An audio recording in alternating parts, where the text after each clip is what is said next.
Take it away. Good morning, everybody. So happy to be here at MDF at the Maine Downtown Center and being joined by Maine Association of Nonprofits. So as you know, we give 2 trainings a year for our boards and board members of our downtown programs. And this year, for the first time, we decided to partner with MAMP because they have the expertise in governance and roles and responsibilities. And why should I be doing that for you guys? They are really the experts. So this is our first 2022 board training, and then we will be having a second one in the fall, which will be on the 4-point approach, which is the methodology that you all are implementing at the local level. So we certainly hope to see you there, and more details will be coming. So I would love to advance the slide, Katrina, and thank our sponsors. This is how we get our work done. Very important to all of our work. And I would also like to let you know that we will be putting a checkup for the board, a document in the chat for you today, which will be a great document to complement Jen's comments and presentation. And at the end of Jen's presentation, we will also provide a quick feedback form, and then we will send a follow-up email that will have the feedback form, a copy of the recording, and again, this board checkup form for you. And so you'll get that from Terry from our office after. And yes, use the chat. Let Jen know who you are. Ask questions. We will be monitoring that, and I will be asking questions throughout the presentation. And I'd like to turn it back to Jen. And again, thanks, Jen, for being here with us. We really appreciate it. Thank you, Anne. We love partnering with our fellow nonprofits and organizations like Maine Development Foundation. So this is really wonderful. First of all, let me just thank all of you for showing up this morning. I realize that some of you are staff and some of you are volunteer board members, and I just want to express my gratitude if you are a volunteer for committing to your community to make a difference. And I'm hoping that the information I share with you today is energizing as opposed to overwhelming. I hope that it provides you a little bit of what we try to do is give you a broad overview of the purpose of the nonprofit board and how you can structure yourselves as a team to be supportive of one another in a really positive way. We will be going over some of the very standard legal responsibilities, because sometimes people don't even realize that there is a document that sits in Augusta that tells us exactly how, as 501c3 boards, we're supposed to comport ourselves. We will be going over that. I will be going over a variety of topics that you want to think about as being board members. But overall, my goal is to hopefully leave you with a sense of, okay, Jen's right. I'm excited about my town. I'm excited about my commitment to my town. And using some of the information I'm going to share with you today, I'm hoping you can structure yourselves in a way where you feel really supported. I'd love to check in with each of you. Here's a poll. How are you? What attitude about board service are you arriving with today? Are you feeling kind of tired about being on a board? Are you feeling kind of frazzled? There's a lot going on and you're just like, oh my gosh, this board. Are you feeling energized and ready to go like this cute little puppy? Maybe just curious as a fox about what it means to be a board member and what kind of difference can we make in our community? Or are you hungry for resources, or just hungry because you haven't had breakfast yet? And you can't even think about board service. So just wondering how you're showing up today. That's really great. Thank you for participating. It looks like we have most of you are either curious or energized. So that's great. And thank you all of you who are quite honestly tired and a little frazzled. I think in this day and age, we're all feeling that way pretty frequently. So this is a safe space. You can show up as you show up. You're welcome to be here. And thank you so much for participating in that. Okay, so our learning objectives, as I started to outline, I'm hoping that one will think about, why do we even join boards? Take just a pause for a moment to tap into our inner motivations for being part of boards. The second objective today is to clarify the role of the board and its responsibilities. And then the third is I'll be sharing some strategies for ways that you can think about building an engaged and effective board and sustaining the energy as a team, because you will be confronted with very ambiguous challenges, and there will be times when you feel a little stuck. And if you take some time to set yourselves up so that when these types of challenges and sticky times arise, you can really fortify yourself to get through those more smoothly than if they completely take you by surprise. Okay, so Anne, does that look good? Are we all in the right place? Absolutely. Okay, excellent. Moving on to the next slide. Okay, your personal reflections. This is just something I'd like to have you just take a moment to sit back, take a deep breath this morning. If you have multiple hats, which I'm sure everybody does, right? Because there's always personal and professional and volunteer. Take a minute to put on your hat for the organization that you're focused on today.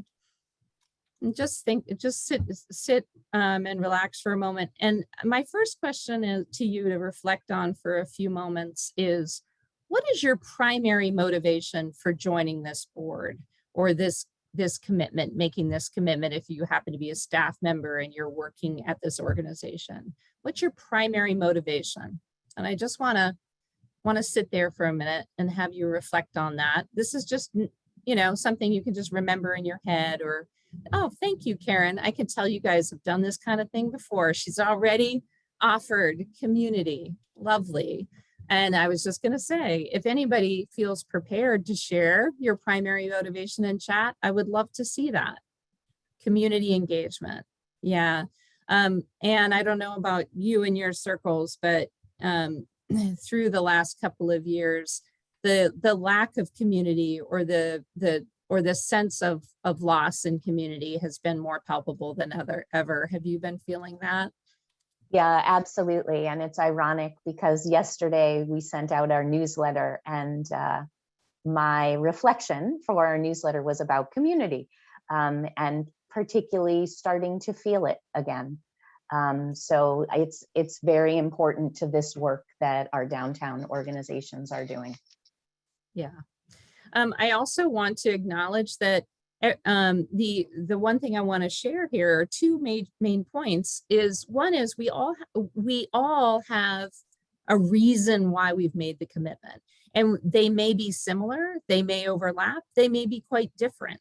Boards can be made up of people who are interested in networking, who they want to build their resume and stretch their leadership skills. That's a very good reason to be a motivator. There are all kinds of reasons, is my point, is what motivates you to join this work. The reason why I bring that up is twofold. One is this can be a really important reminder to ourselves as to why we spend the time and energy in this hard work.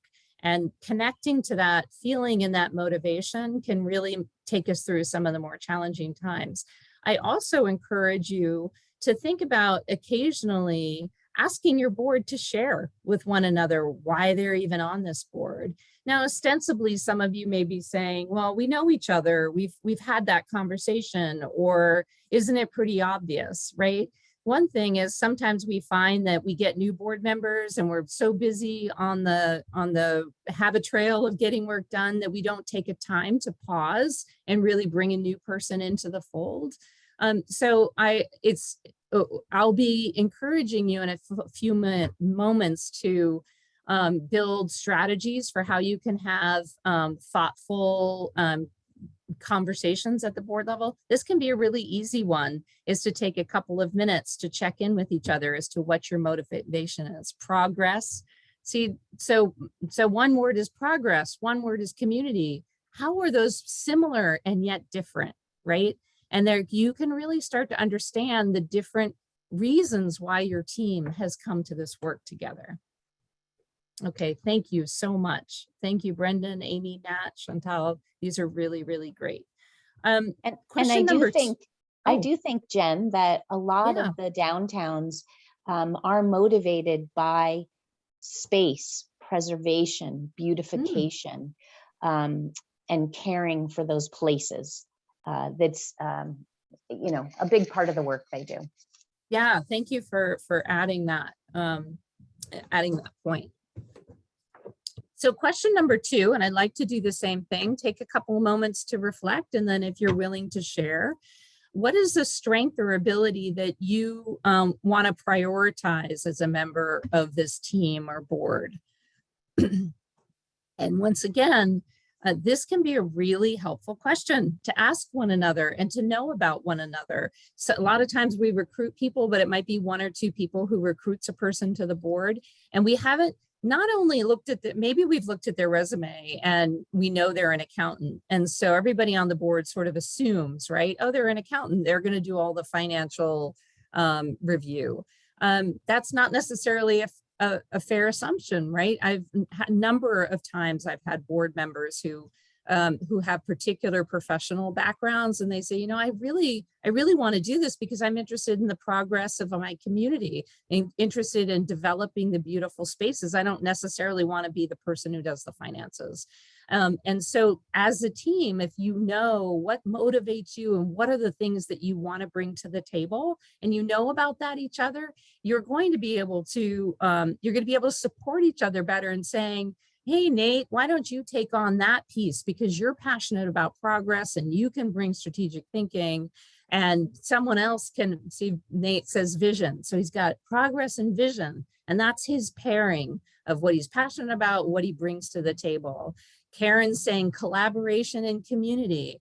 You can see how pairing those two, a strength and an ability with a passion, might be best set up for addressing another aspect of what your engaged team can do together. So having this reflection, I think, is a really important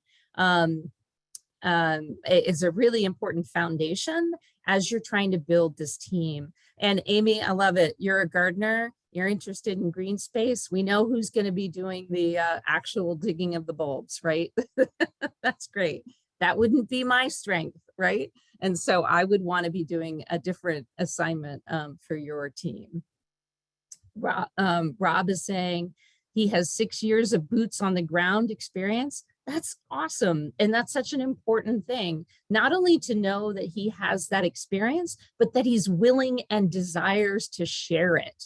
Because again, when it gets hard, when it gets, when there are times when you're trying to work through something, just knowing who not only has the skills, but has the desire to take those skills and move you forward can be really, really helpful, rather than sitting around the table and making assumptions about what people are good at or what they want to share. So thank you all for doing that. Okay. Let's move on to our next piece. Okay, governance principles of nonprofits.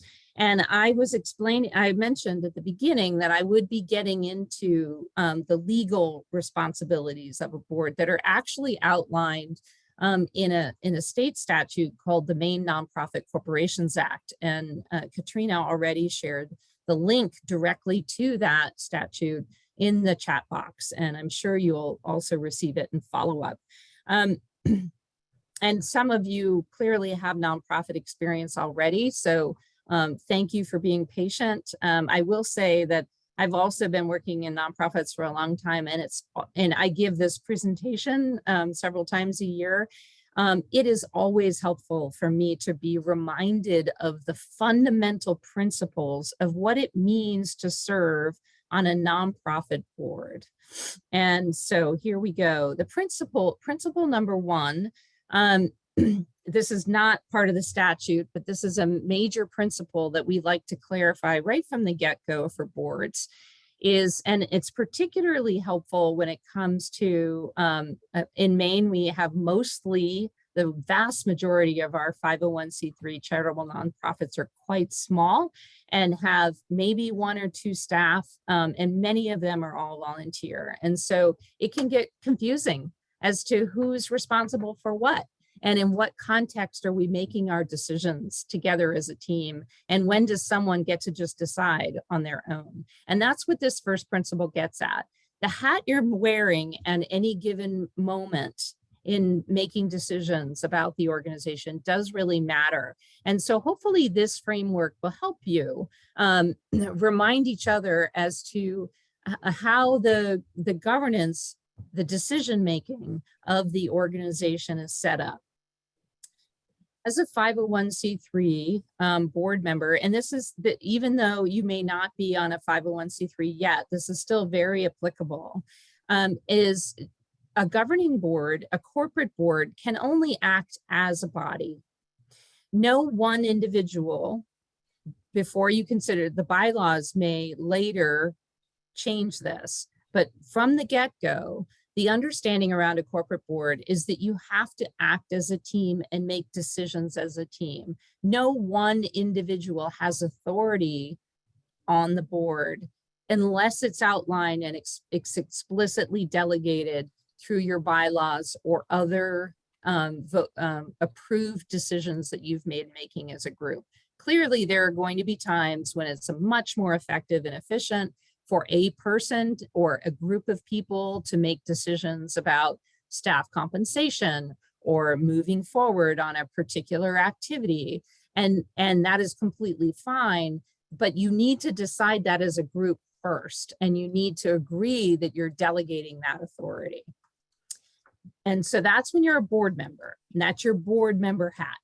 The second hat that you may find yourself wearing, you probably do, is that you're likely to be distributing the work throughout the organization in a variety of committees. Some of the standard ones are a governance committee or an executive committee or a finance committee. And then they're, fundraising committee, that's what I'm talking about. You oftentimes find yourself acting as a board member at a formal board meeting. Then you may be a committee member. Yep, you are on the committee because you're a board member, but when you're at the committee level, you are wearing your committee member hat. And the thing to remember here is that you only have the authority as granted to you by the full board. Why is this important? Because sometimes we have seen that boards need to remind themselves when they're working within committees, they need to say, is this a decision that the full board has granted us the authority to make? Or should we bring our recommendation back to the full board to consider? Why is this important? Because we want to make sure our team that's acting as a body is all aware of the information, and we want to be as transparent because we want the full team to get across that finish line of where we want to go together. And we want to facilitate that communication and expectation and be transparent about that decision making. Jen, there's a question in the chat that Yeah. it might be a good time to ask. Yes, I see. You do, without staff. No, go ahead, please ask. Okay. For an organization without staff, do volunteers report to the committee they are on, the corporate board, or both? What an excellent question. Thank you so much, Karen. That's one of those things, that's a question where you get to decide what's going to be most effective and efficient for you. I can't tell you specifically, it's either this way or that way. That's a choice you need to make, because every nonprofit's different, every circumstance is different. And in some cases, it's going to make more sense for the reporting structure to happen by volunteers reporting to a board. In some cases, it's going to be more effective for them to report to a committee. The key there right? The key for me in that question is that it's clear as to who the volunteer is communicating with. And usually, right, it's not particularly practical for a volunteer to email 12 members of a board, right? So for practical reasons, you probably have a volunteer coordinator or you have a volunteer committee, and you would want your volunteers to report to that group or that individual. The key there is for the full board to be aware of that. And then when it gets confusing, because we see this happen a lot, right? Someone reports back and they forget to CC one person, and then the other person gets confused because they thought everybody was going to be in the know.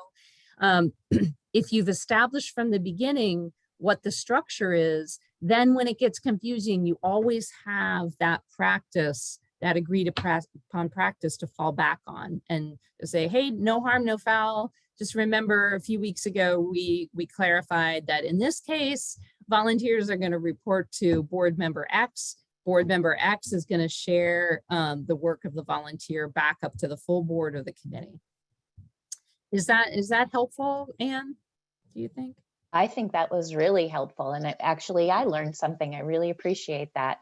Okay. And many of you out there are all volunteer organizations. So it's great to have a balance of those questions in here. So thanks, Karen. Yeah. And so the other thing I want to say is we will be talking about staff. And there are times when a board member may feel like they're acting as an executive director. And it's hard. But that's it's really important if you is to have that conversation with one another, where if a board member for practical reasons needs to functionally be acting as almost like a staff person, that's okay. But it's important for you to understand as a full board and state that explicitly and say board member X is taking this action in the community. Is almost like they're acting as a staff person would, but that doesn't, that still is, we need to be clear as a team as to what we are delegating to that person versus what our expectations as a group in terms of what decisions we still want to hold on to as a body, decisions we want to make together. Okay, this is where I'm getting into the second primary principle, and these are the legal duties that I mentioned that are outlined in the Maine Nonprofit Corporations Act.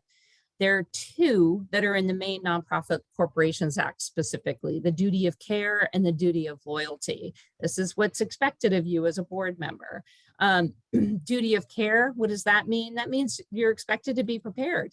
If someone has sent out minutes in advance or an agenda in advance and they've asked you to read it, it's your duty to be prepared and have read all of the information. It's also your duty to use your best judgment and to really show up and be present and to be bringing all of those skills and know-how to the table and applying them to the situation for the organization. The second is the duty of loyalty. And this one I like to lean into a little bit because what this means, and this again, this can be really challenging because when it comes to being on a community team that's trying to make decisions for their community, you all will have different, I'm hoping you have very different perspectives.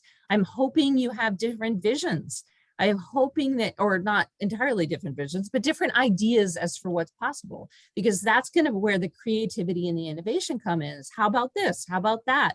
Well, I was hoping we could, what would be this? What would be that? You want to have different opinions, but at the end of the day, right? At the end of the day, you as a team need to come to some kind of agreement as to what the vision looks like and how you want to get there. And the duty of loyalty means you'll be making those decisions together, thinking not about your individual agenda or your individual perspective, but what's good for the collective mission at hand. And in your case with the downtown centers, what's good for our community, not necessarily what's good for me as an individual. And you're also the face of the organization. And I like to tell the kind of silly example, but we do live in a small state. And, silly example, but you go to a board meeting and it's super contentious because you're going to have a fundraiser. And some of you really want blue napkins and some of you really want green napkins. And you have a really heated debate because, green is hopeful, but then blue is serene and reflective. And you want it to match the values and the vision of the organization.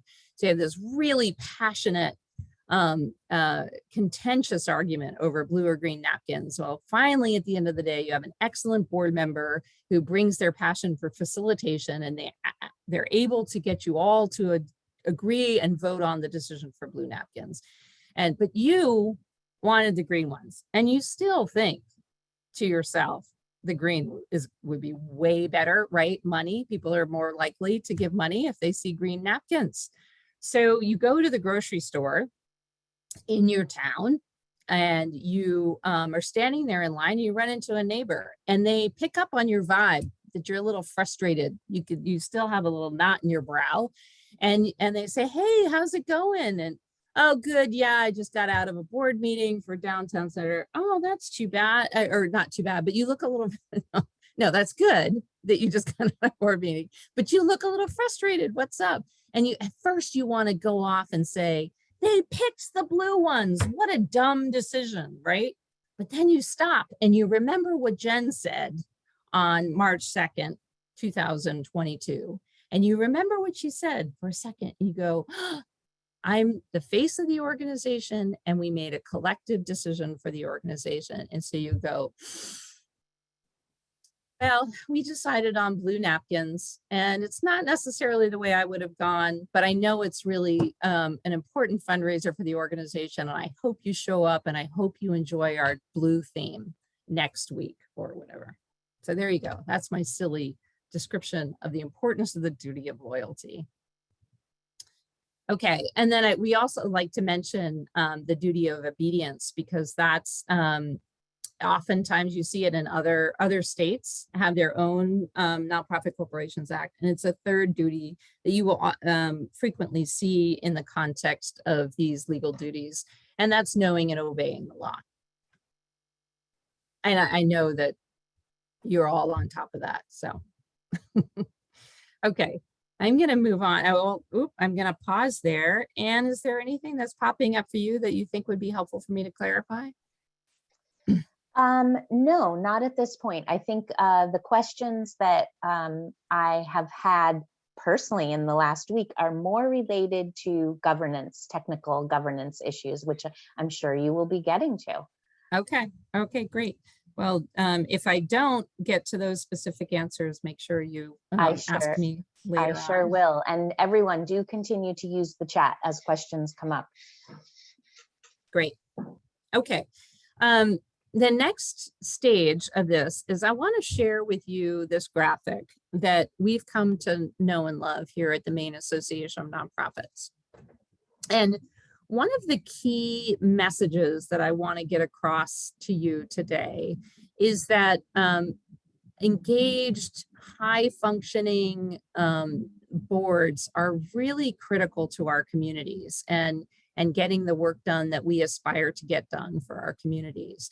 And we have found that one of the most effective ways of having an engaged board is to think about how the types of decision making that you're doing together through your governance is you can divide it up into 3 types or modes. And generally speaking, if you're an invigorated, engaged board, you are operating in each of those 3 modes. And you're spending time in each of those 3 modes. Now, what is she talking about? Let me take a minute to describe what I'm talking about. This triangle gets at it. What we're saying is that your governance, your decision-making, how you make decisions together, you can really shape your leadership in your community around how you're making. You can really enrich the thoughtfulness and ultimately the effectiveness of where you want to go, if you think about your leadership and as just as a body in these three ways. The first on the left-hand side is sort of the nuts and bolts. It's your fiduciary responsibility. It's your the technical work that you need to do as a board. We also call this sort of the what questions, the yes and no questions. These are the basic oversight questions. What's an example? An example would be, has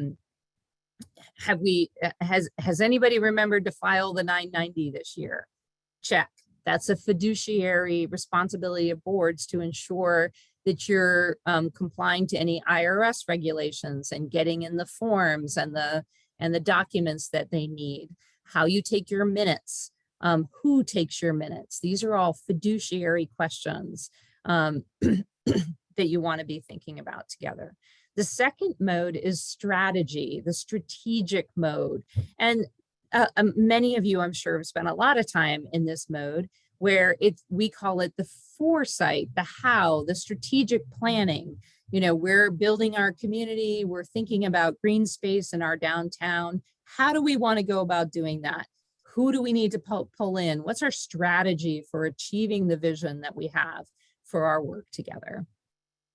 And then the third, this bottom or foundation idea is really the one I want to lean into a little bit, because this is the generative conversations that I know myself, before I was introduced to this concept, I don't think I ever really had a framework for understanding that it is important from time to time for boards to sit back and ask themselves the big questions, the big picture questions, and to really take time, because in nonprofits, there's a lot to do. We want to get across the finish line fast. We are moving at a really fast pace. And because of that, we can spend a lot of time, especially if we don't, as boards, we are the doers, right? Because we're a lot of worker bees, because we don't necessarily have a lot of paid staff or any. We're doing a lot of work. And so we're oftentimes in that oversight or foresight, getting things done mode. A really effective team for your community as a public benefit organization, you want to encourage yourselves to take some time for that third mode of governance, which is generative, stepping back and asking yourselves some really catalytic questions. And it's really the insight. It's the why we want to build these communities together. Why is it important? What is the outcome, the long-term outcome of our work? And let me share with you that, again, what I see is really key in this, the reason for needing to take some time for these generative questions with one another is because now more than ever, we are living in a time of extreme ambiguity. I was telling someone recently, there's not anything in our organization over the last couple of years that we haven't had to think about changing. We were forced to change, or we aspire to change because things have become so different. That amount of change, that amount of pressure coming from external environments can create very ambiguous situation for community organizations like yours that are trying to achieve a mission that may have been set 5, 10, X many years ago. And taking time as a team to sit back and ask yourselves some generative questions, I think is an opportunity to find some clarity during really ambiguous times. And so Katrina, are you there? I have Yes, to I am ask, I have to ask you a favor. Do you happen to have one of the way my screen is showing up? I don't have the specific example of, I wanted to give some really good examples. Okay. I don't have that screen up either, so hold on a moment. That's all right. I don't want to I did just drop in the chat a list of catalytic questions, which are in the generative mode. But examples of fiduciary might be, as we discussed previously, is there a deficit in the budget this year? Right. Right. And Fiduciary would, right. Right. And a strategic one would be, how are we going to achieve the goals that we set for ourselves in 2022? Right. Yeah, exactly. So fiduciary are oftentimes those yes and no questions, checkbox, not checkbox. The strategic are the how questions. What are the steps we need to take to where we want to go? What strategies do we want to implement? And then you can turn a budget question into a fiduciary one. I mean, into a generative, more catalytic question by asking yourselves a question like, something like, what kind of resources are we going to need in the next 10 years in a way that will really help us make the change we want in our community. Katrina, could we do the poll now?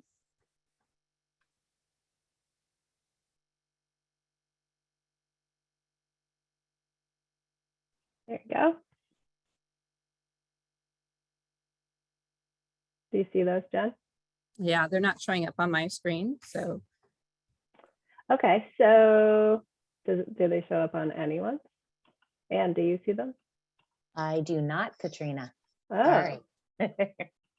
I don't know why that is.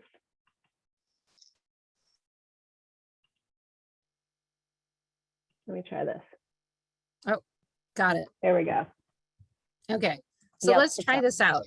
So we have some questions here for you, and we'd like for you to do each one, make a choice. Number one, how do we ensure that we have the money and other resources necessary to implement the plan? Would you consider that a fiduciary oversight question, a strategic one, or a generative one? The second one, is the organization compliant with certifications, accreditations, state rules and regulations? Would you consider that fiduciary or more of a visionary generative question? And the third is, what is most distinctive about this organization? Is that quality service becoming more or less valuable in the world in which we live? What's the relevance of our community development work given all the things that are going on in the world? Just take a minute to look at those questions and define or make a choice as to what you would consider that. Great. Yes, exactly. So it looks like the polls are working. We're almost there. Granted, we have some confirmation bias here. Some of you might be seeing, or they don't see the poll. I just realized that. No, they don't see the results. I do. Okay. Oh, right. I was thinking they did. I was like, good job, everybody. Okay, I'll end the poll now and share the results. So these are the majority wins. Yep. The how question of what are the different strategies and actions we're going to take so that we have the resources we need to implement our plan would be considered a strategic question. It's very much a classic strategic planning question. Is our organization compliant with the law? Yes or no? These are very much like, you could list off certifications, accreditations, state and federal rules. This might be actually, Katrina, a great time to stick in the chat box, if you have it, the link to our principles and practices, because we do have online tools that are free to download where you can look at checklists of what you need as an organization legally. Look at that. She's so quick with those links. And then this is a great generative question to take some time on your agenda to sit back and say, how is what's happening in the world impacting the reason why we do the work we do in our community? And this can be really, really helpful as you decide you have to make choices in this really ambiguous time. So thank you for that. Okay, so I'm going to move on to core responsibilities. For any of you who like the idea of a checklist, here you go. But before I show you the checklist, my caveat is that this is just supposed to give you once again a general overview of the types of things that you want to be thinking about as a board. Every nonprofit is different. What this looks like for a nonprofit hospital in the center of Portland versus a all volunteer downtown community is going to look very, very different. So within these categories, you may be more or less relevant to the work that you're doing. The intention here again is if you're trying to understand, just get a general idea of what the landscape looks like, this will be the list for you. Classic responsibility of the board is to determine the mission, and I'm assuming most of you have that established. You set the vision and strategic direction and the plan. This is absolutely, if you have staff, this is a partnership, right? There are responsibilities of board and there's responsibilities of staff, but there's a lot of overlap. So it's not, there are things on this list where staff are absolutely critical to being part of and often do a lot of the facilitating and guiding of these choices. The key here is that the board is not to be on the sidelines. They should be engaged in setting the vision and the strategic direction of the organization. Monitoring and evaluating the program. So making sure you have some evaluation going on in terms of what are the things that we're doing and are they effective, and being aware of what's going on, and are the activities we're doing, are they staying true to our mission, and are they getting us further along our path towards our collective vision. Already have gone over this, assuring legal compliance. This is your fiduciary duty, and maintaining the ethical integrity of the organization. Overseeing finances and protecting assets. I like to really lean into this one a little bit because this from personal experience. I've been on boards and very personal. I'll be very candid with you. Once again, the accountant's the one with the financial background. I trust that person. They're going to be the ones who are going to be able to say whether or not our finances are in good shape. I've had to challenge myself over the years to not just sit back and assume that the people with financial expertise have the exclusive responsibility. They don't. I have equal parts responsibility towards the financial oversight of the organization as a person who happens to bring financial expertise. Do I certainly lean on that person to help me understand? Yes. And I've had to very personally encourage myself to ask questions that sometimes in my head are like, well, that's a dumb question, right? Like, I don't want to ask that question. I don't want to ask why when I look at the budget and I look at the actual P&L or profit and loss balance sheet, and I look at the two numbers and I'm curious as to why suddenly last month it jumped up. I don't want to ask that question. The treasurer or the staff person or the people with financial, they just told me everything was fine. Why should I ask? I've had to challenge myself because it's my responsibility to really understand. Now, sometimes in a board meeting, you may want to just say, hey, can you come up? Would you mind, treasurer, going out for a cup of coffee with me and explaining the financial statements that we get? You may not want to take the time in a board meeting to do that, but I'm officially encouraging all of you to ask those questions, because making sure that you're overseeing the finances and protecting the assets of the organization is everyone's responsibility on the board. Resource development, AKA fundraising. The important part here is that there are many ways that you as an individual board member can contribute to resource development. Some of you are going to be positioned, feel excited and energized by going out and asking people directly for financial support, asking for a lot of money, asking for a little bit of money. Some of you are going to want to run for the hills because you do not want to be in that situation, and that is okay. There are all different ways that you can contribute to resource development and bring your particular strengths.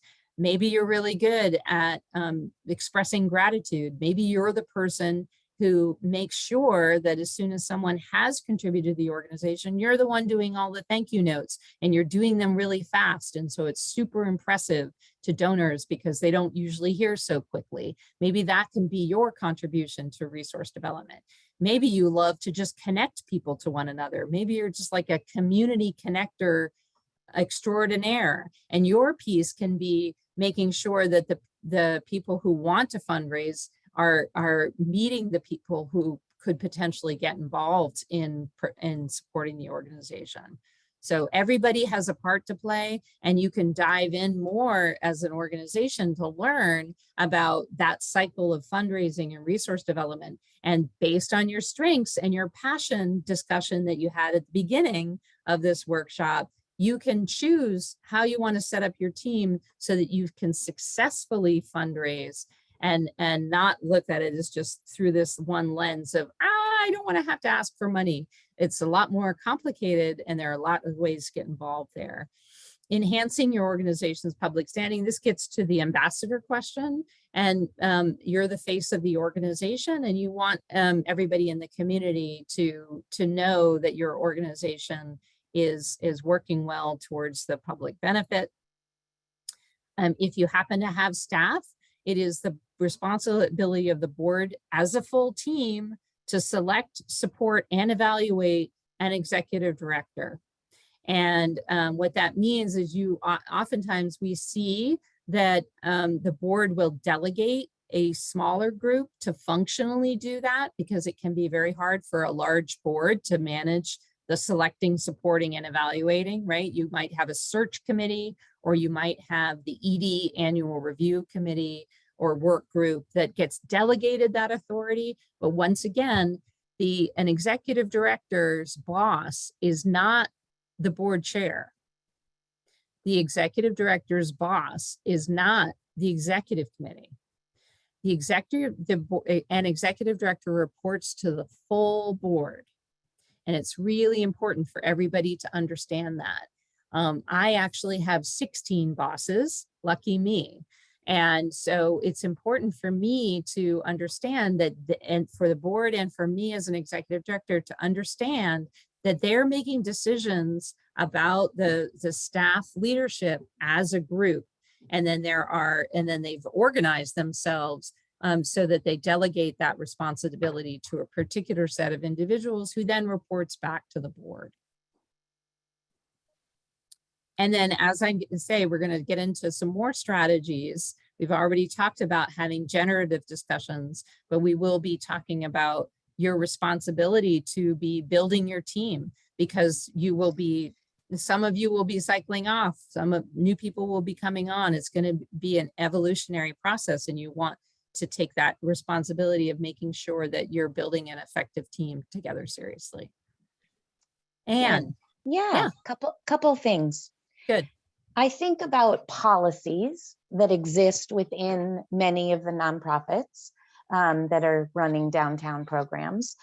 And I think that those policies support some of these boards' to-do lists. And so I don't know whether this is the right time to bring this up, but I'll give a couple examples. Good financial policies that assures the legal compliance and the ethical integrity. Term limits that might support building a competent board.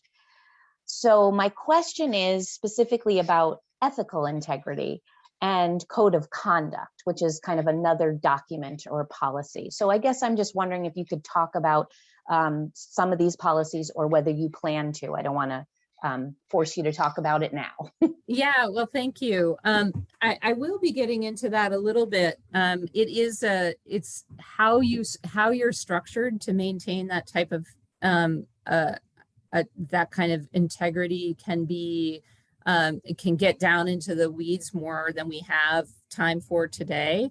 But I will be sharing in just a minute. For example,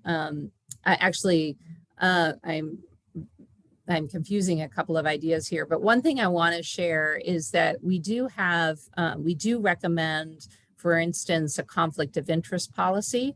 That's a policy that, in fact, if you file your 990, they ask if you have a conflict of interest policy.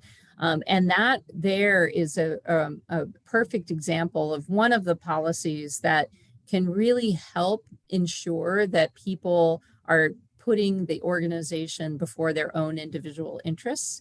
And there, Katrina is already putting in some resources around code of ethics and the conflict of interest policy. So those are a couple of suggestions. I think what I'll find, Anne, is that we'll make sure you have links to those in follow-up.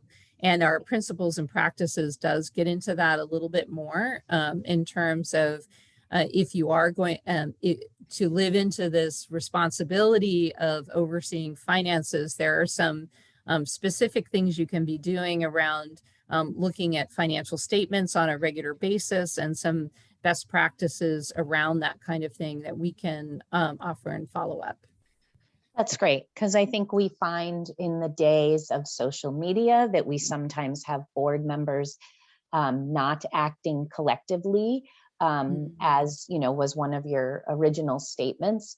And we find other cases where I would say board members might not be behaving ethically. And so I've been supporting the organizations by saying, here are policies that you could have in place, tools that would aid them to be able to deal with some of these sticky situations, and preparing them. And yes, conflict of interest is absolutely one.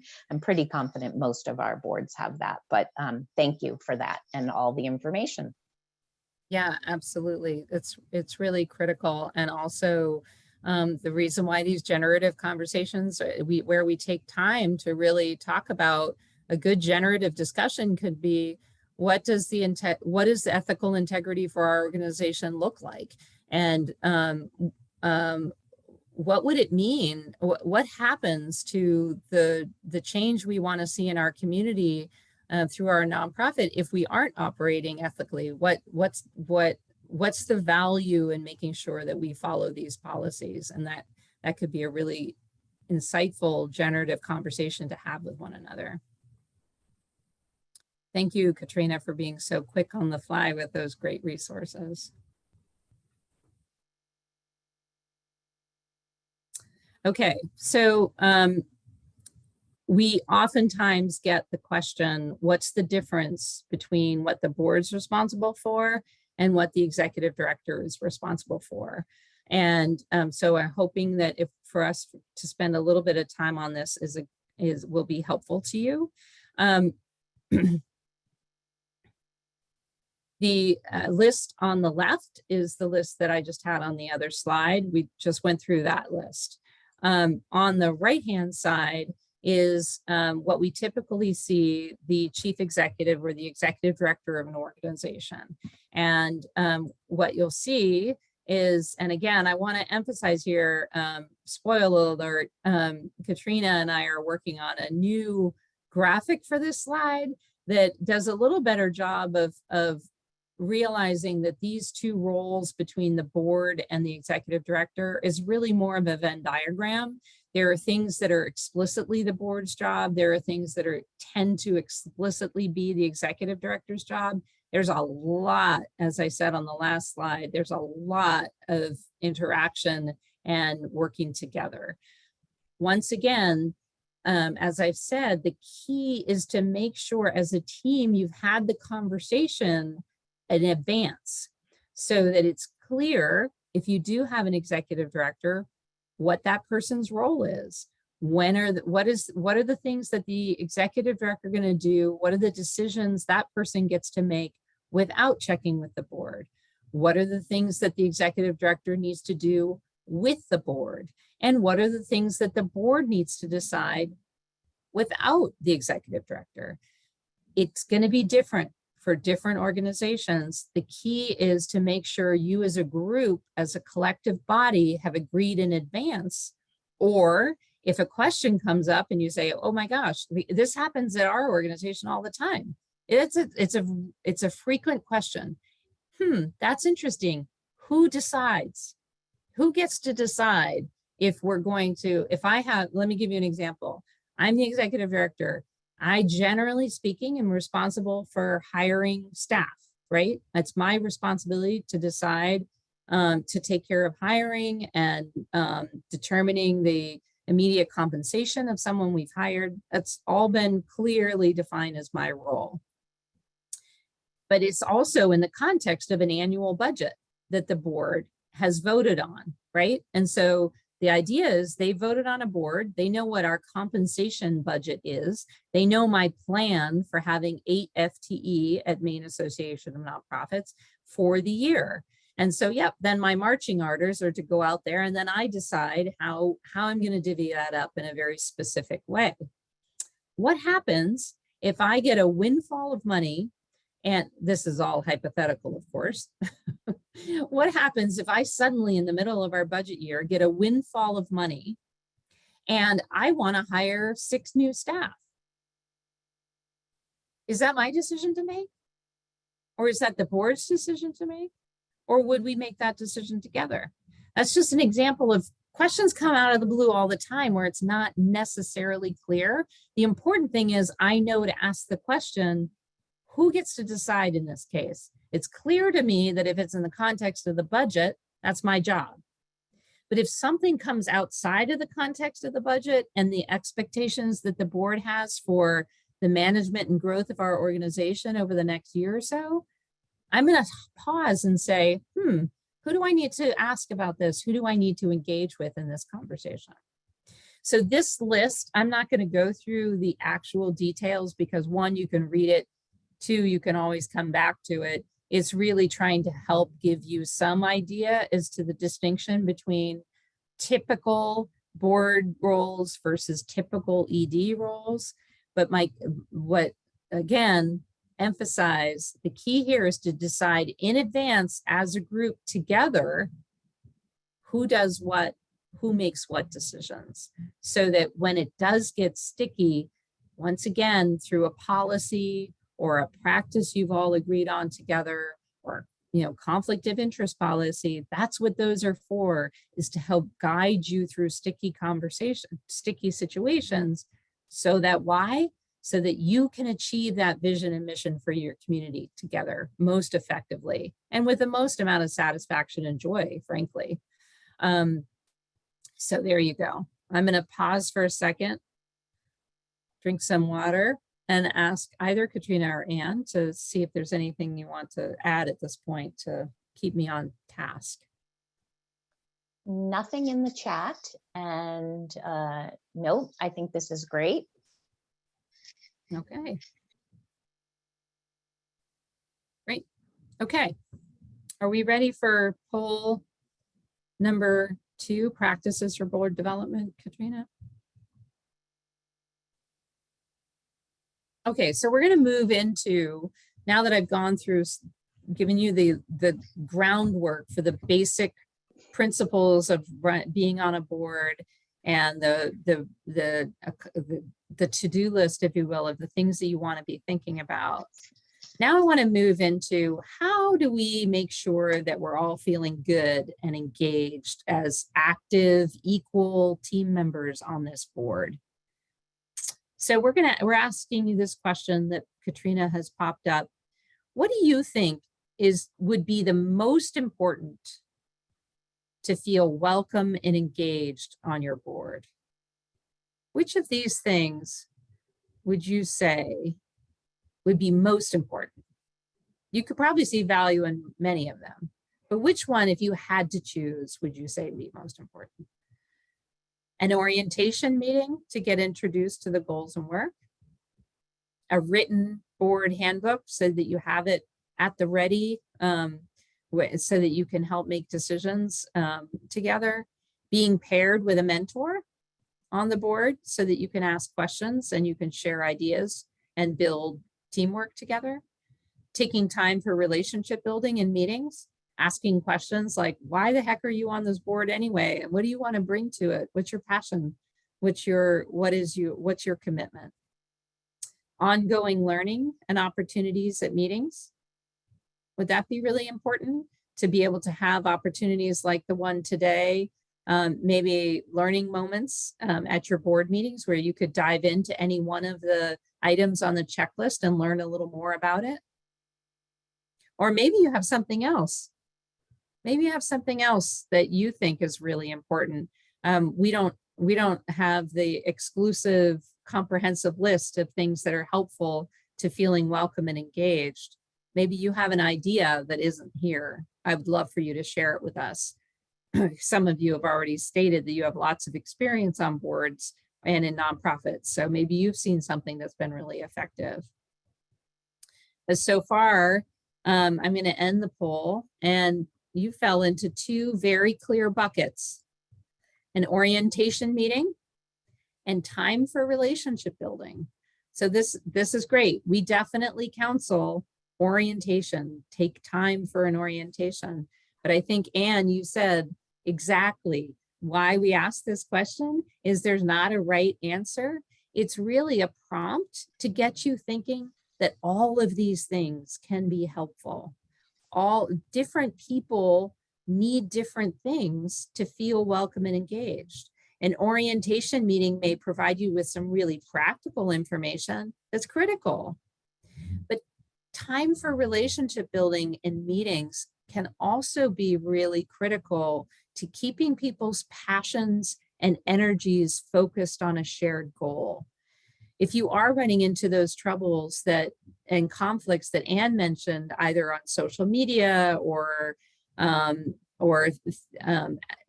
people acting more in their own self-interest rather than that of the organization, relationship building that trust with one another can be a really critical step in making sure that you're remembering that you're ultimately doing this for a shared collective goal for your community. You have something you want to share, Anne? I was just going to say that Dee from Brunswick said that oftentimes we give new members a veteran mentor to check in with new board member frequently. And Scott Burke from Norway acknowledged that time for relationship building is really hard on Zoom. Scott, I couldn't agree with you more. Dee, thank you. I'm so glad you said that. That I'm glad to hear that you guys already have that mentor practice. It can be really effective, and it gets a little bit at Scott's issue, right? And on Zoom, the relationship building is really hard. I will say it's not impossible, and this will come out of left field a little bit for Katrina, but I know that if we don't immediately, I know that we have resources that could helps people do this very thing. What are activities that you can do on Zoom that promote relationship building? And I will say one of the practices that I have been doing, not just in board meetings or staff meetings, but actual meetings out with partners, is that one of the things that I've noticed is that with Zoom meetings, right? First of all, we all have to be there right on time, right? Like nobody can be late to a Zoom meeting because then everybody worries that maybe something happened to you, right? In the before times, right? People understood you're taking they can see you across the hall, you're taking off your coat, you ran into take a bio break, right? You're picking up a cup of coffee off the credenza in the boardroom, right? Like that kind of transition time doesn't exist anymore. So one of the practices I've been doing, and I hope my board chair ears aren't ringing, but I have to remind her because she's great at efficiently following the agenda. And I have to say sometimes, Marcia, let's not forget at our board meeting to take some time to simply connect with each other as humans. Because we're now in these online meetings, we don't have that interface time where you're catching up about your kids, or somebody got a new puppy, or somebody just got back from nobody's gotten back from a really fascinating trip, maybe a little more now, but and so it is okay to remind ourselves to take the time to just say, before we get this meeting started, let's go around and everybody share, I don't know, our board chair at the last board meeting, she had everybody go around and say whether or not they gave two hoots that Tom Brady retired. And you know what? I'm going to be totally transparent with you. When she asked that question, I thought, oh my gosh, I can't believe she asked everybody that question. What if people hate sports, right? It turned out to be the funniest conversation we've had as a group in the longest time, because that's exactly what happened. People are like, I don't care at all. I don't even know what sport Tom Brady plays. And then we had people who literally were going across the room and picking up their Patriots gear and venting about how mad they still were at Tom Brady, right? And it was such a great relationship building exercise. So Scott, I hear you. You're absolutely right. And there are some ways that we can help you think about that. And Katrina has said, we'll do that in follow up. And I'm so glad Dee, you shared the idea of mentoring. And Jen, thank you, Karen. To me, this is also, Scott actually happens to be the chair of my advisory council. And we've been talking about ways to engage. And I think both the board kind of orientation and relationship building and the generative thinking all say to me, slow down and really take the time to have these conversations because they're so important on so many levels. And it's hard on Zoom, but let's figure it out, so thank you. Yeah, and thank you, Anne. That's absolutely right. Let's slow down. And then Tamara is saying they show up early, right? And so that wouldn't be such a bad idea either, right? For people who have an opportunity to log on a little early and chat in advance, that's also a really simple practice that you could encourage one another to do. So thank you so much, you all, for participating in chat, and Karen understanding my Tom Brady quip. Okay, so here are some very specific ideas in addition to some of the other things about building an engaged board. One is to make sure that you're recruiting strategically. And this is a challenge in Maine. Our number one, beyond funding, the number one responses we get from nonprofits in Maine is we have problems recruiting board members and finding the people who are willing to serve and have time to serve. This is really difficult. And as a result, we may be tempted sometimes to take the closest human body we can find to join our board. I understand that. I've been in that situation before. I've served on boards, and board recruitment is hard. I want to encourage you to do it as much as you can strategically. And Katrina has linked in to our toolkit.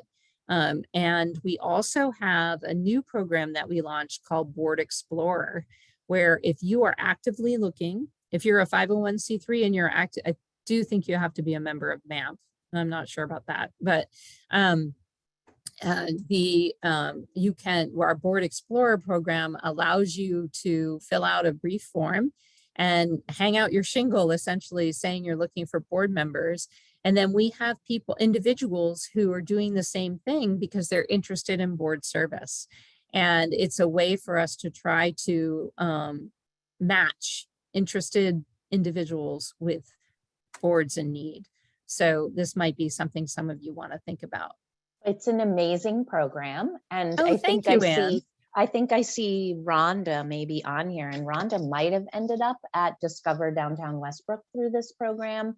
Oh, no, really? I might be wrong about that. She can chime in the chat, but it's an amazing program. I talk about it all the time with our thank you, Anne. I'm so glad to hear that. We did sort of a soft launch last year because it's somewhat dependent on a critical mass of individuals and organizations that want to be part of the database, if you will. So I'm so happy to hear that. Rhonda, if that is a true story, we'd love to have some affirmation in the chat. That'd be great. So I'm so glad to hear that, because we are planning to build that program out as a way to facilitate programs. You're welcome, Eric. Self-evaluation.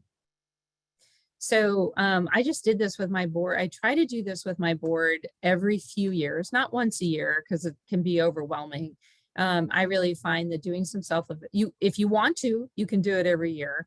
I'm just giving you what we've decided to do, which is every few years, we have a self-assessment survey that we send out to the board. It's handled by the governance committee, and it's a really effective way. One of the things we discovered was, again, you get into that wheel of activity, that cycle of activity, and you forget that you have new board members and maybe they don't remember what this is about the organization and such. And taking a pause to self-evaluate really highlights, like, oh my gosh, half the board didn't know we have a gift acceptance policy, right? Some basic stuff you assumed everybody knew. And then it provides you with it can provide you with a set of prioritized recommendations to try to find out as a group what you want to work on as a board in terms of bringing things up. Katrina, evaluating board meetings can be helpful too. Yes, exactly. We actually implemented a rapid board meeting tool. And because, right, nobody wants to spend a lot of time at the end of a board meeting to decide whether or not it was effective or not. But it was a board chair a couple of leaders ago who she really wanted to know, what did people think of this meeting? Was it effective? Did you leave with questions? Do you think we accomplished things? And it was just a 3-question survey. We took 30 seconds at the end of the meeting to have everybody, we were doing it in person, so we did it with paper, and people they didn't put their name down. It could be a confidential thing where people would just rate really quickly, but it was and then we tracked the answers, and it was a great check for the board chair and I, who were running the meetings, to make sure that people felt like they were being heard, that they felt that the meetings were being appropriately facilitated, that kind of thing. Thank you, Katrina. That would be great if you could share that. The sun is starting to shine. So my glare is getting me a little off.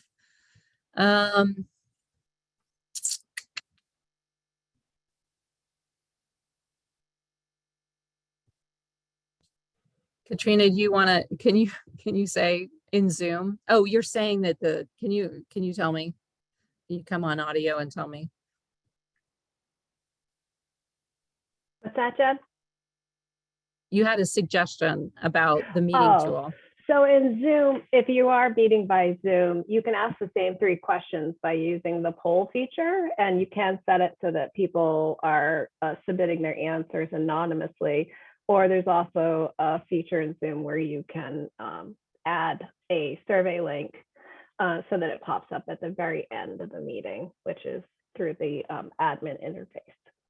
Unfortunately, I have no idea how you do that in Google Meets. No. Now, that's if you use Zoom. Or you just drop a link in the chat. Yeah, yes, exactly. There you go. Thank you. Self-evaluation. If you don't have a governance committee, it can be really helpful to have a governance committee, because that's their job, is to make sure that the things that we're talking about today, their job is to make sure all of this work is being done. It can be a really effective way to establish some accountability around the policies and the expectations you have for one another around decision making. And then we've already pointed this out, taking, and to Anne's point, slowing down, taking some time, creating some space for good conversations and relationship building. We all want to get to the finish line as fast as possible and to be super productive. We're excellent at that. The type of work that nonprofits are doing is very, very unique. It's not like the public sector, the government sector. It's not like private sector business.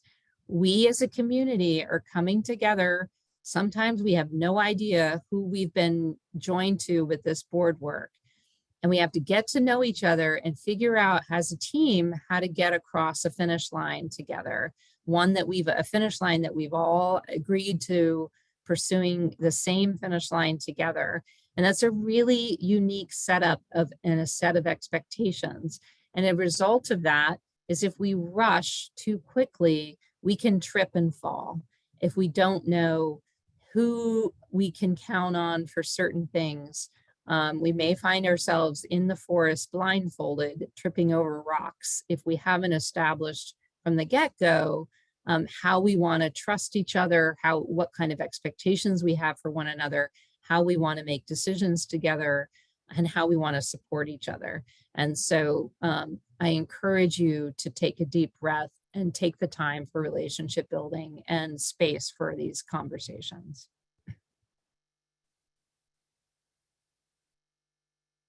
And we've already talked about this. These are all the different resources that MAMP has available that can help set you up for success when it comes to building an engaged board.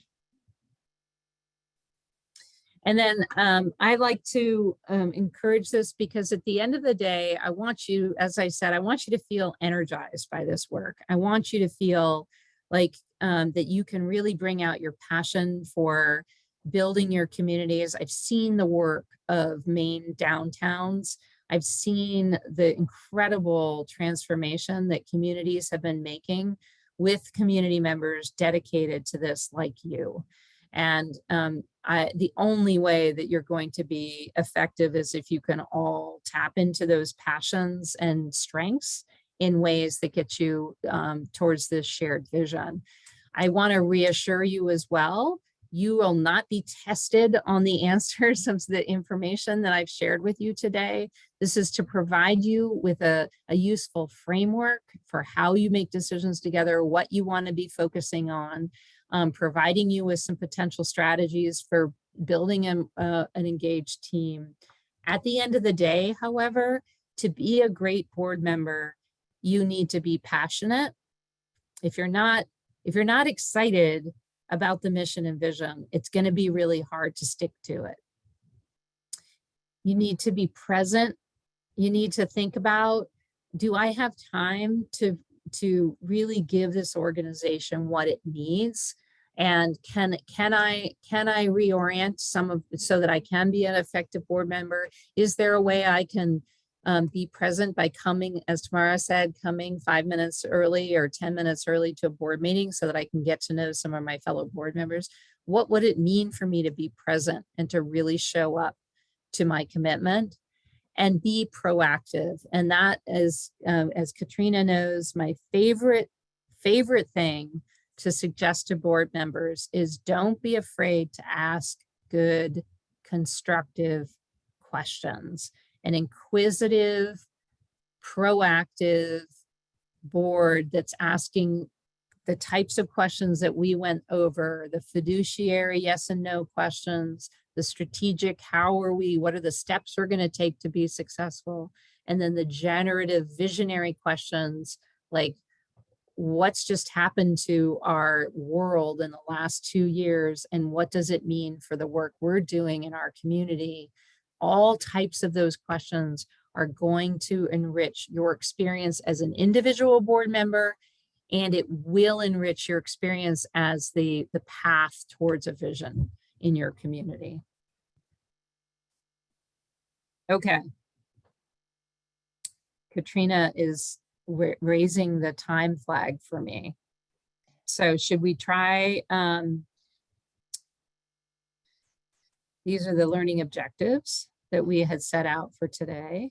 Why don't we, what are some of the questions, Anne, that you're left with that you feel would be important for us to touch on?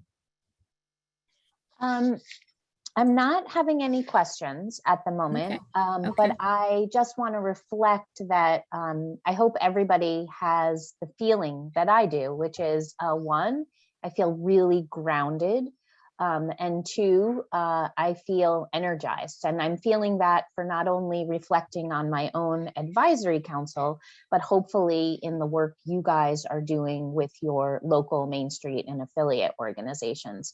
And we do have a few minutes, and this is your chance to ask Jen questions. So I highly encourage you to take advantage of her expertise while you're here with us. Yeah, we do have a few minutes, and to that end, I would also say that I'm really curious I'd love to know. Thank you, Anne, for saying you are energized by this. I would also really invite you to share in chat an adjective, going back maybe even to our friends at the beginning of the presentation. I'd be really curious to know, are you too feeling energized? Or are you feeling reticent? Are you feeling overwhelmed? And I know that can be a little, I'm encouraging you to be bold and brave and share with us how you're doing after receiving this information. Even more curious, maybe now you're just even more hungry. I would love to know how you're feeling. So lots of things coming in the chat. We have Great. some hungry and motivated. And one question from Cara at Heart of Ellsworth, doesn't MAMP offer board training around fundraising? And before I have you answer that, Jen, I will say that we had the National Main Street Center present on fundraising about 18 months ago. It was really right after the pandemic started. So it is a topic that our organizations deal with a lot. And I don't know what MAMP's body of work is in that area. Thank you, Anne. We do offer trainings on fundraising from time to time. Katrina, do you have anything specific you want to share at this point, or more of a stay tuned? Yeah, we don't have anything specific planned at this point in time, but I will say that we always prioritize doing fundraising trainings that bring volunteers, board members, and staff together and really address the partnership that exists between all of those partners in accomplishing fundraising goals. And if you don't know, we have, we put out a weekly email that's a really excellent digest of all the key advocacy issues that are going on for nonprofits, education opportunities for you. It really, I have to say, I don't do it. We have another team member who puts it together, and she does an excellent job of bringing together a robust digest once a week of things you want to know about. And any of our programs that are available to you, in addition to those that we partner with we've been partnering increasingly because of Zoom with state associations across the country. So if you're not already on that email list, I really encourage you to take a look at that, because anything that we do will be well promoted through that. That's really exciting. I am glad to hear that some of you at least shared that you are feeling basically energized, and that it sounds like this has given you at least a good place to start in terms of organizing your work together. Just want to make sure here we go. Here are some of the, this is our website. Learn at is the email that you want to use if you have any questions that pop up in relationship today. Our answer center is just full of resources related to all of the topics that I just simply outlined today, and we didn't have time to get into the details. So I really encourage you to check that out, or you can email us and you can ask, do you have anything on this topic? We definitely are here for that and encourage you to do that. Yeah, and I will say the MDF is a member of MAMP, and a number of our Main Streets are members of MAMP. And I am connecting with another member of the MAMP team to talk about how MAMP works with groups like the Main Downtown Center that has like a sub membership group of 24 programs, to see if there's a way we can encourage and make it financially, beneficial for you guys at the local level to be members of MAMP. So we're talking that through. I just wanted to let people know that. I hope that wasn't too premature to share, Jen. No, I appreciate that, Anne. Absolutely. But in the meantime, I extend that offer to any of you. If you have follow-up questions, to please email us or let Anne know, and we'll work with Anne to get you what we can in those resources. But so thank you. Stay connected with us. We're excited for all of the work you guys are doing, and we wish you well. Katrina? You have 3 minutes left. So I'm just wondering if you could say a word about setting goals. This was a lot of information, and we can't all do it all the time. You're not going to go back to your board and implement all of these strategies, or there's just a long list. So can you say a little bit about that? Sure, absolutely. And I thought I would, this is where I think a governance committee or this is something that you could delegate to a committee to think about what types. Well, Katrina's point is well taken. There's a lot of content that I've just thrown at you, and it can feel very overwhelming. She's absolutely right. You are not expected to have all of this under your belt in a short period of time. This is an ongoing project that, even with boards like the Maine Association of Nonprofits, with an organization that's been around for over 25 years and has a relatively advanced board, we're always having to come back to these questions of what do we need to focus on to keep our team relevant and focused on the things it needs to be focused on. And so as a group, Katrina's point is very well taken, to take some time to have a conversation after. Anne mentioned that some of you came as teams. Potentially at the next board meeting, you guys could reflect, and you could share with them the list of things that MAMP has said is on your to-do list. And you could have a conversation. You could even do a voting exercise where everybody picked, like, of this list, what would you say are the first 2 things we should focus on? And you could do a quick little survey of your board, and you could get a sense of where people feel like the most work needs to take place. And then as a group, you could say, okay, in 2022, it looks like the most energy and focus wants to be on the legal compliance task. What does that look like? How do people feel about that? And take off just little chunks, bites of this, and work on specific things. So thank you for saying that. Does that make sense to you, Anne? Absolutely. And as Cara said, she appreciated just reflecting back on goal setting. It was a great way to wrap up. So excellent idea. And Katrina, and then celebrate your accomplishments. Absolutely. There's no doubt about that. And I can't wait to visit all of your communities and see all the great work that you're doing. And thank you again, Anne. The work at the downtown centers is just really remarkable. And you in and of yourself are a great leader in that regard. So it's been a pleasure to work with you today. Well, you're very kind, but thanks for joining us. I mean, it's great to have it coming directly from you guys to our communities. So thank you. Great. Well, I wish everyone well, and please stay connected and have a good rest of the week. Great. Thank you. Bye-bye.